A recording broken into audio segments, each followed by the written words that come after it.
Muito bom estar aqui com vocês em mais um Saúde em Dia com Paula Caminha. E nesse sábado nosso programa está muito especial, gente.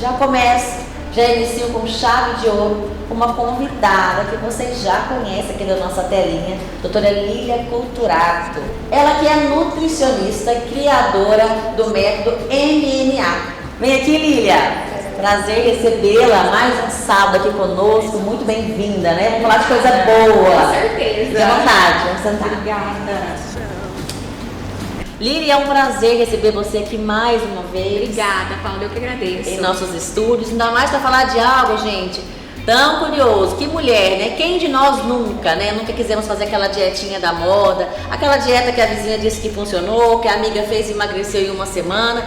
E a Lília hoje vai esclarecer pra gente um pouquinho sobre essas dietas, sobre os impactos dela na nossa saúde.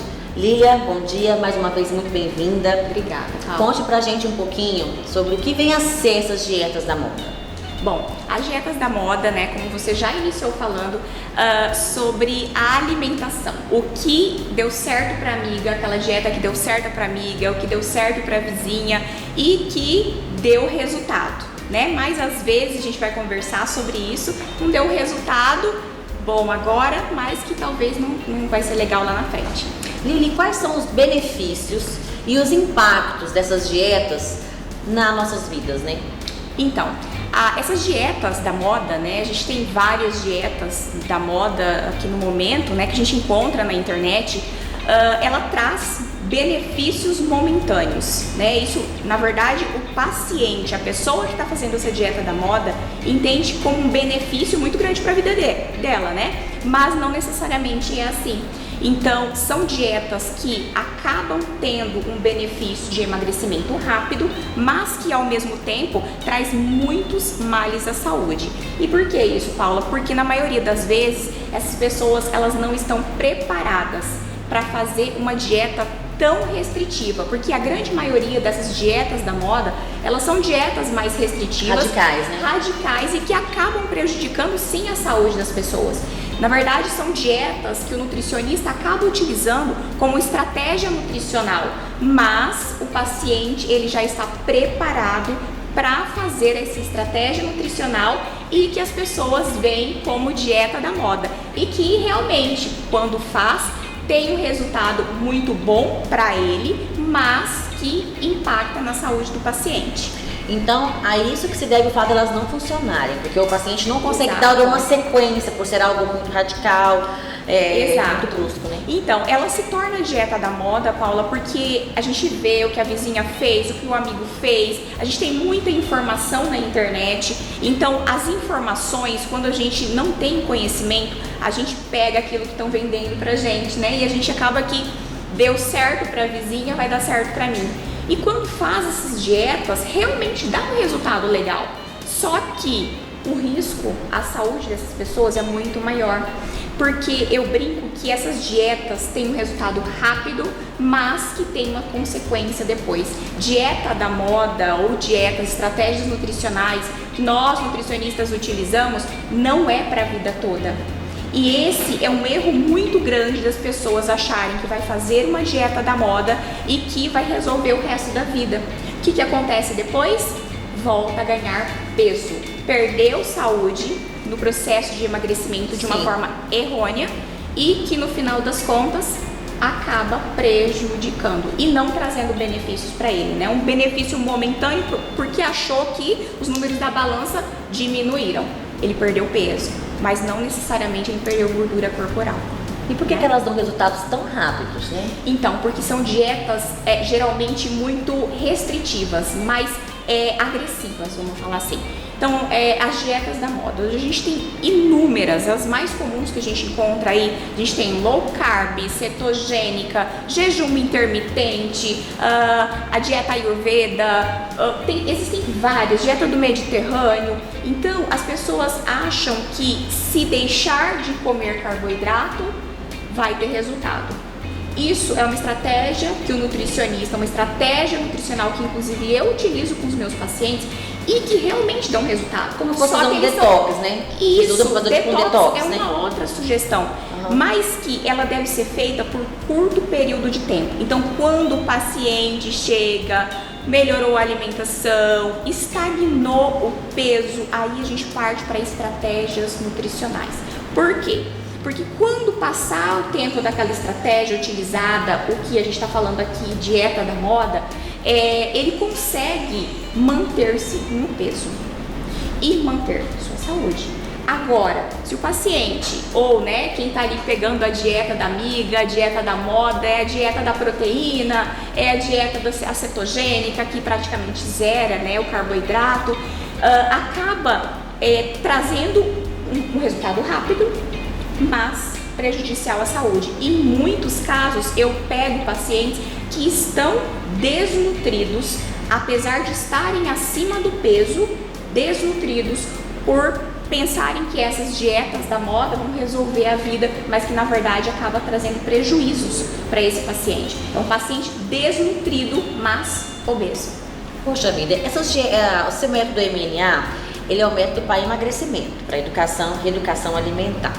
E quais as técnicas que você costuma usar nesse método? Para que o paciente consiga fazer algo longo, algo prolongado, sem ser que seja algo radical, que ele sinta muito impacto e diferença na alimentação dele. Isso. O MLA é uma metodologia, Paula, que eu pensei em trabalhar o meu paciente nos 3 pilares, Então, o perfil alimentar, o perfil comportamental e o perfil metabólico do paciente. Quando o paciente ele está em acompanhamento nutricional, as estratégias de emagrecimento, essas dietas da moda, que são feitas de uma forma mais cuidadosa, Então, a gente tem período para começar e período para terminar. O paciente ele tem uma dificuldade muito reduzida de desistir do tratamento. Por que isso? Porque para cada encontro, para cada consulta que eu tenho com o paciente, um ponto ele é trabalhado. Então o paciente, para passar por um processo de emagrecimento, não é só deixar de comer. O paciente chega, a gente sabe que ele tem um problema digestivo, que ele tem um problema de estresse muito grande, ele não faz atividade física, ele tem um problema gástrico, o sono tá ruim, então tem vários pontos para serem ajustados. Então é ajustado no geral, tem que ser feito uma análise geral, uma anamnese. Exatamente, o paciente faz a anamnese, ele faz as medidas, eu trabalho tudo, aí eu também trabalho dentro da metodologia o perfil comportamental. O que é isso? São fatores externos, Paula, que o paciente nem percebe que tem na vida dele ali, que está atrapalhando o processo de emagrecimento. Então, é trazer o paciente e fazer ele entender o que está acontecendo. São várias, é um perfil comportamental, a emoção, é aquela ansiedade, é algum aspecto que está atrapalhando ele a não conseguir ter bons resultados.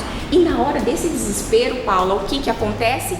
É a hora que a gente acaba buscando fazer alguma coisa mais extrema para a gente ter um resultado rápido, porque a gente não tem muita paciência. Todo mundo é muito imediativo, Muito Eles querem perder peso do dia pra noite. Isso. Quem não quer perder peso do dia pra noite, E eu costumo brincar assim,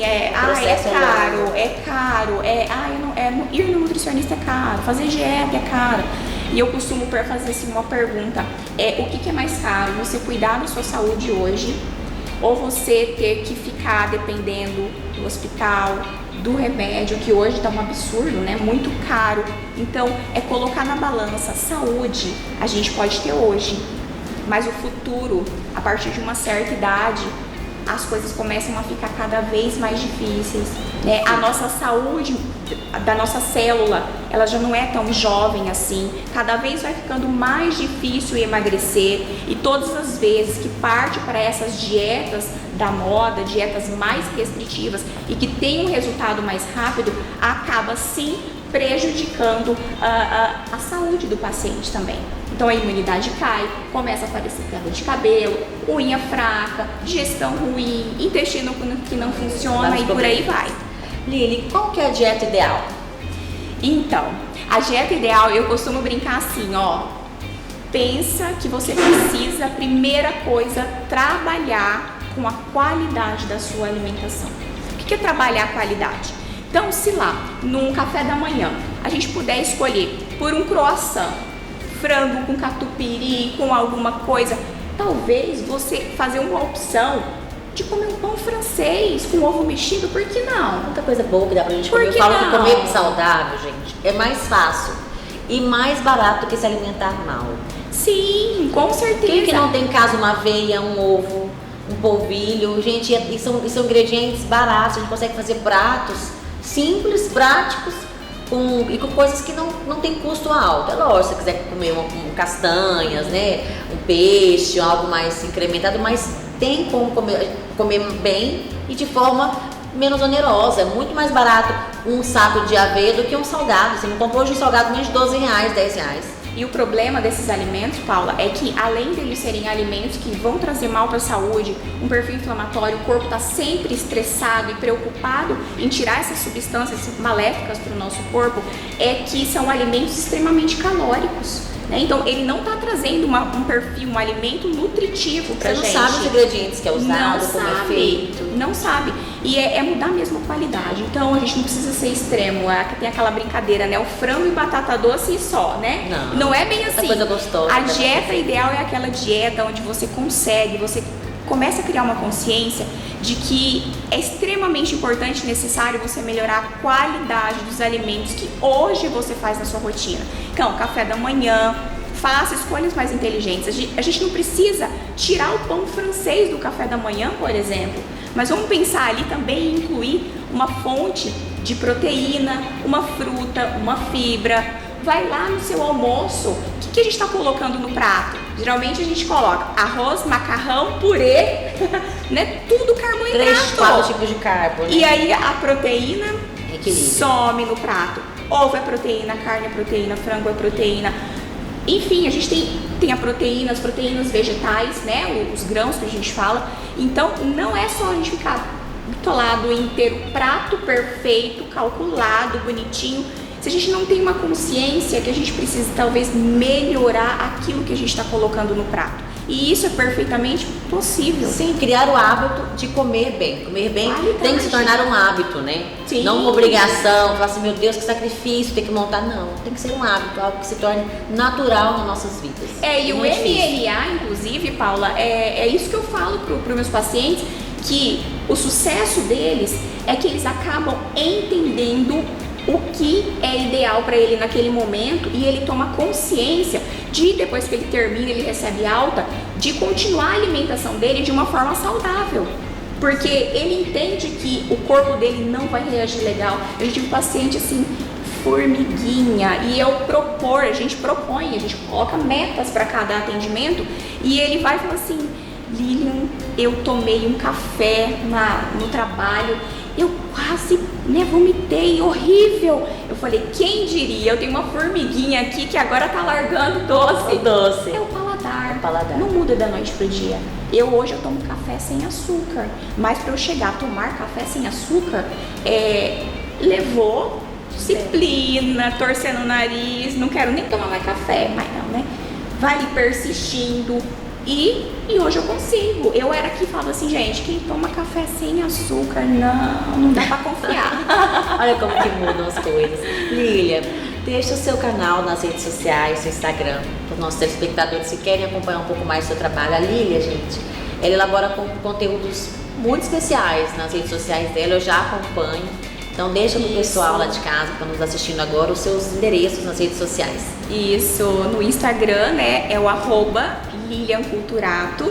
E posso deixar também o telefone para contato? Pode, com certeza deve. E o telefone para contato, né, para quem quiser entender como funciona, inclusive o MNA, é o 999740909. Maravilha. Gente, é tão bom. Eu passaria amanhã aqui conversando com ela sobre comida Eu saudável, adoro coisa boa. aqui. Muito bom receber você. Obrigada por ter aceito o meu convite mais uma vez. Espero tê-la aqui muitas e muitas vezes pra gente falar de coisas boas, de alimentação saudável, para levar um pouquinho de informação para vocês, gente. A nossa saúde começa literalmente pela boca. Exatamente, é isso aí. E vocês viram que o programa de hoje está muito especial, né, gente? Mais uma convidada aqui para vocês que acabou de chegar aqui nos nossos estúdios, doutora Letícia Curvo. Chega mais, Letícia. Muito bom receber você aqui. Muito bom dia. Seja bem-vinda no Saúde em Dia, viu? Muito obrigada. Letícia, muito bem-vinda. Fica à vontade aqui no nosso sofazinho, Saúde em Dia. Bater um papo, né? Vamos lá. Falar de coisa boa, Exatamente. levar informação pro pessoal lá de casa. Gente, a doutora Letícia Souza Curvo, ela é especialista em implantodontia e harmonização orofacial. E hoje nós vamos falar um pouquinho sobre tratamentos odontológicos em gestantes. Muitos de vocês aí em casa têm dúvidas, né, sobre raio-x e vários outros lemas, né, que tem em relação a gestantes. E a Letícia hoje vai esclarecer um pouquinho pra gente. Letícia, fala um pouquinho pra gente sobre os tratamentos odontológicos que as gestantes podem ou não fazer. Então, primeiramente, muito obrigada pelo convite, é um prazer estar aqui, abordando um assunto que às vezes nem é sempre tão abordado no consultório, que várias pessoas têm dúvida. As gestantes podem sim realizar qualquer tipo de tratamento, até mesmo ajuda a contribuir contra alguns riscos para que ela não tenha na gestação. Então, por exemplo, o que a gente tem que avaliar? Se tem necessidade de fazer aquele tratamento naquele momento ou não. Sim. E principalmente, aquela paciente, os procedimentos eletivos, como por exemplo, profilaxia, que é a limpeza, a raspagem, que seria para remoção de cálculo, são procedimentos muito tranquilos, que a paciente pode realizar em qualquer momento da gestação, não Sim. tem problema algum. O que a gente tem que avaliar para ver a necessidade, se existe a necessidade de fazer aquele procedimento naquele momento, seria uma restauração, uma exodontia, um tratamento endodôntico, que seria o canal. Mas ela pode realizar esses tipos de tratamento? Sim, com certeza, pode. A gente indica que seja a partir do segundo trimestre da gestação, mas não significa que ela não pode realizar no primeiro ou no terceiro trimestre. O que a gente tem que avaliar é se essa paciente está com dor, se está com um processo inflamatório. Então, tudo isso é avaliado. O que não pode é deixar o paciente com dor, porque isso sim pode causar um parto prematuro, pode causar uma perca de peso do bebê. Então, a gente avalia o contexto, mas no modo geral, sim, a gestante pode e deve realizar tratamento odontológico durante a gestação. Quanto aos anestésicos, os raios-x, né, existem muitos mitos em relação a isso e um receio das gestantes, né? Pode fazer raio-x? Pode usar anestésico em gestantes? Sim, com certeza. O raio-x a gente vai avaliar se tem a necessidade realmente de expor Para não expor aquela necessariamente, paciente né? a radiação, né? Mas a radiação é mínima. Então o profissional vai tomar o cuidado de pôr um colete de chumbo na paciente, principalmente na região do abdômen. Vai focar, né, mais na face, vai tentar priorizar a técnica correta. Então não vai colocar essa paciente numa exposição diária, vai ser uma situação que realmente necessita que ela vai estar exposta a essa radiação. Então não existe problema algum, pode sim fazer o raio-x sem nenhum risco ao feto, porque a radiação é mínima.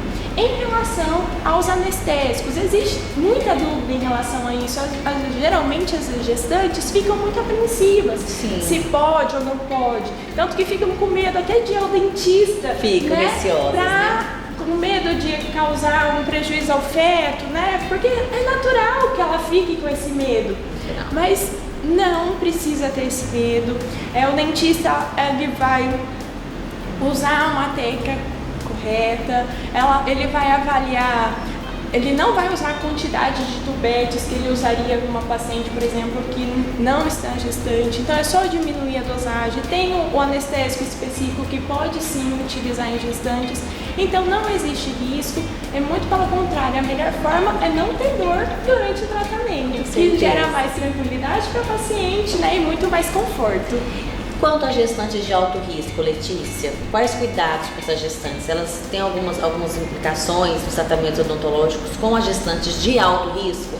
primeiramente a gente pode fazer um trabalho multiprofissional. Sim. Né? O dentista pode estar diretamente conversando com os obstetras, ginecologista, para que essa paciente se sinta mais confortável, fazer uma boa anamnese para ver o que essa paciente tem, o que não tem, o que pode ser feito, o que não pode ser feito. Se for um tratamento que dá de esperar, que essa paciente não está com dor, não está com incômodo, esse tratamento vai ser esperado. Mas se essa paciente está com dor, está com incômodo, está com uma inflamação muito avançada, não tem problema, pode ir ao dentista. A gente vai avaliar qual técnica vai ser usada, a gente vai avaliar qual anestésico vai ser usado. Então, vai avaliar se tem necessidade de colocar um fármaco, né, dessa paciente tomar uma medicação, ou se não. Então, não tem um risco para a paciente, que mesmo que seja de alto risco, que a gente vai avaliar todo o histórico dela, de como a gente tem que agir para fazer um tratamento de qualidade e essa paciente seja atendida. E quais tratamentos podem ser realizados? Todos. Todos, até os estéticos? Estéticos não. Entre aspas, os estéticos, né? Os estéticos, por exemplo, como botox, preenchimento, a gente não Mas tem... facetas, lentes de contato, podem, não é aconselhável? A gente indicaria esperar. Tudo que dá de ser esperado nesse momento, a gente indica esperar para fazer após o término da gestação. Mas, por exemplo, uma restauração, uma paciente está com cárie, tem sim que fazer esse tratamento? Sim, tem que realizar, não tem problema. Ou a paciente está com problema periodontal, que seria gengivite ou doenças periodontais mais avançadas. Precisa fazer sim esse tratamento? Com certeza. Porque essas doenças podem... Tem na literatura, alguns autores falam que pode acarretar, como alguns autores ainda não têm aquela certeza. É porque assim, a gente sabe que o período gestacional, ele é um turbilhão da mulher, né? Muda hormônio, muda sistema imunológico. Então, existem algumas doenças odontológicas que são causadas por conta da gestação em relação, no caso, cada paciente está com a imunidade um pouco mais baixa, ou falta de vitaminas. Existem doenças mais frequentes? Por exemplo, questão hormonal, até que você acabou de relatar. Essa é a questão hormonal que tem uma grande alteração, né, nos hormônios na mulher, pode aumentar a probabilidade de uma doença periodontal, como a gengivite, porque aumenta a vascularização da gengiva, essa gengiva fica mais edemasiada, fica mais inchada, então aumenta o sangramento, a paciente quando vai escovar os dentes pode relatar que está sentindo que a sua gengiva tá sangrando, pode sentir um gosto estranho. Sim. Então, tudo isso pode ser acarretado devido ao fator hormonal. Fora, por exemplo, a cárie. Muitas gestantes falam assim, nossa, doutora, mas depois da gestação meus dentes acabaram. Mas muita coisa a gente vê depois da gestação, né? Mas eu posso explicar para vocês que não é devido à gestação, e sim a esses fatores fisiológicos naturais que podem acontecer, porém essa paciente às vezes já tinha um acúmulo de placa, que seria o biofilme, que causa o tártaro em volta dos dentes. Então isso já é um fator de inflamação, e como a gestação aumentou, né, essa inflamação, como também, por exemplo, em relação à cárie, durante a gestação, a paciente sente vontade de comer mais coisas, né? E às vezes aumenta a vontade de comer ingestão de açúcar, de carboidrato. Então isso são alimentos com fator cariogênico muito alto, então que tem uma susceptível a ter aparecimento de cárie. Então, não é exatamente a gestação, e sim os fatores também, né, que as mulheres adquirem na gestação. Exatamente. Letícia, qual recado você gostaria de deixar para as gestantes que estão em casa nos assistindo, né? Quais os cuidados, né, que devem ser tomados para evitar alguma dessas doenças aqui mencionadas por você? Primeiramente, que vocês tenham uma boa higienização. Com uma boa higienização, vocês conseguem combater as principais doenças, que seriam a cárie, o problema periodontal, como eu acabei de falar. Então, o primeiro passo seria uma boa higienização. Não deixem de procurar o seu médico, o seu cirurgião dentista, por conta de medo. Não existe risco, é muito tranquilo, O seu profissional vai estar inteiramente capacitado para te atender, vai ter um olhar cuidadoso para te atender, então você não precisa ter medo.